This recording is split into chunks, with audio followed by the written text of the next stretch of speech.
Lesson 31. The Sculptor Speaks. First listen and then answer the following question. What do you have to be able to do to appreciate sculpture? Appreciation of sculpture depends upon the ability to respond to form in 3 dimensions. That is perhaps why sculpture has been described as the most difficult of all arts. Certainly, it is more difficult than the arts which involve appreciation of flat forms, shape in only 2 dimensions. Many more people are form blind than color blind. The child learning to see first distinguishes only 2-dimensional shape. It cannot judge distances, depths. Later, for its personal safety and practical needs, it has to develop, partly by means of touch, the ability to judge roughly 3-dimensional distances.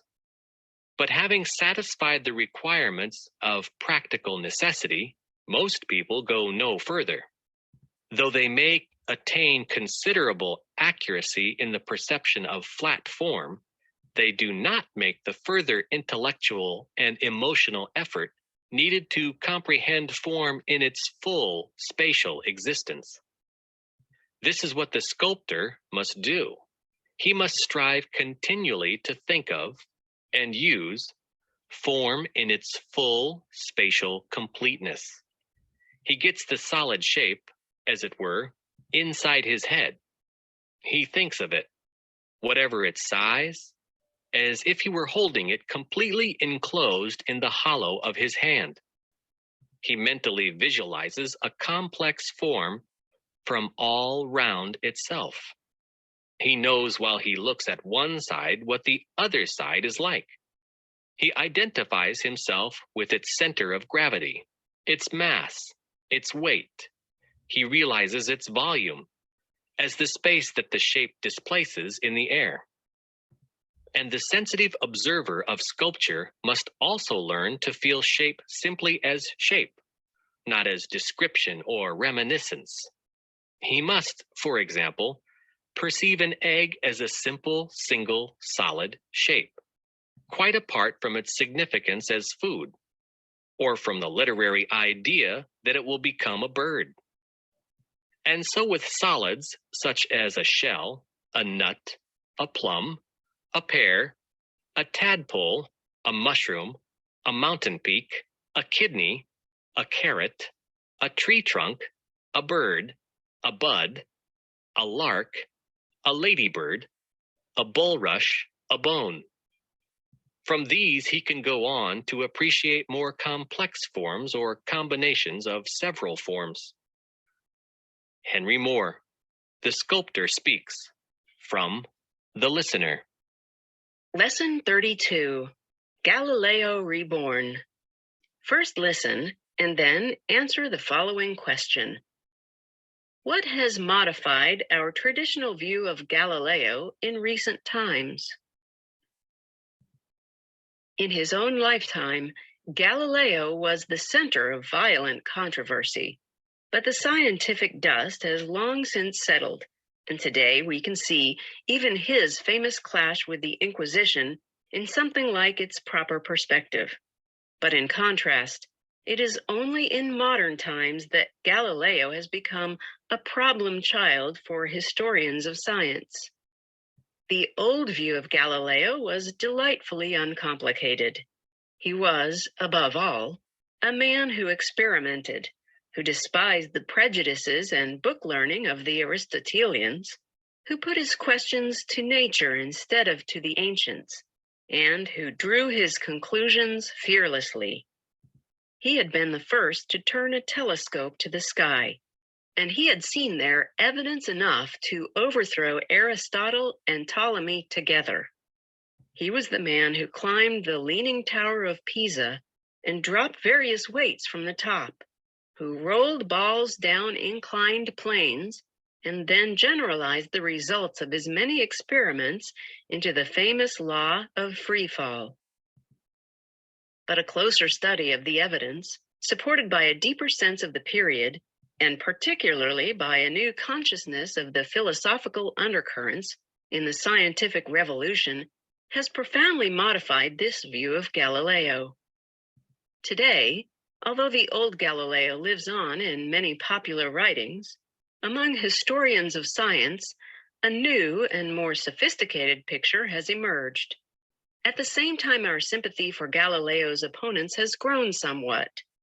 His telescopic observations are justly immortal. They aroused great interest at the time.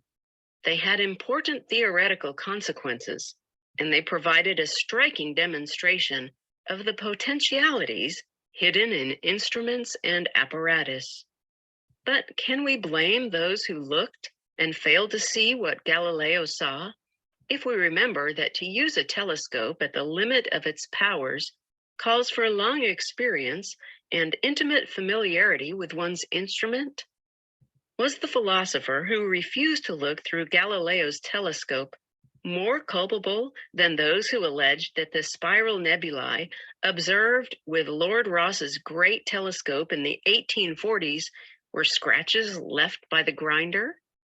We can perhaps forgive those who said the moons of Jupiter were produced by Galileo's spyglass, if we recall that in his day, as for centuries before, curved glass was the popular contrivance for producing not truth, but illusion, untruth. And if a single curved glass would distort nature, how much more would a pair of them? Michael Hoskin, Galileo Reborn, from The Listener. Lesson 33, Education. First listen and then answer the following question. Why is education democratic in bookless, tribal societies? Education is one of the key words of our time. A man without an education, many of us believe, is an unfortunate victim of adverse circumstances, deprived of one of the greatest 20th century opportunities. Convinced of the importance of education, modern states invest in institutions of learning to get back interest in the form of a large group of enlightened young men and women who are potential leaders. Education, with its cycles of instruction so carefully worked out, punctuated by textbooks, those purchasable wells of wisdom, what would civilization be like without its benefits? So much is certain that we would have doctors and preachers, lawyers and defendants, marriages and births, but our spiritual outlook would be different. We would lay less stress on facts and figures and more on a good memory, on applied psychology, and on the capacity of a man to get along with his fellow citizens. If our educational system were fashioned after its bookless past, we would have the most democratic form of college imaginable. Among tribal people, all knowledge inherited by tradition is shared by all. It is taught to every member of the tribe so that in this respect, everybody is equally equipped for life. It is the ideal condition of the equal start, which only our most progressive forms of modern education try to regain. In primitive cultures, the obligation to seek and to receive the traditional instruction is binding to all. There are no illiterates, if the term can be applied to peoples without a script. While our own compulsory school attendance became law in Germany in 1642, in France in 1806, and in England in 1876, and is still non-existent in a number of civilized nations, this shows how long it was before we deemed it necessary to make sure that all our children could share in the knowledge accumulated by the happy few during the past centuries. Education in the wilderness is not a matter of monetary means.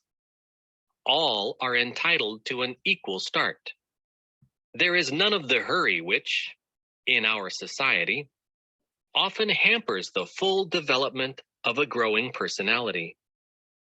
There, a child grows up under the ever-present attention of his parents. Therefore, the jungles and the savannas know of no juvenile delinquency. No necessity of making a living away from home results in neglect of children, and no father is confronted with his inability to buy an education for his child. Julius E. Lips, The Origin of Things.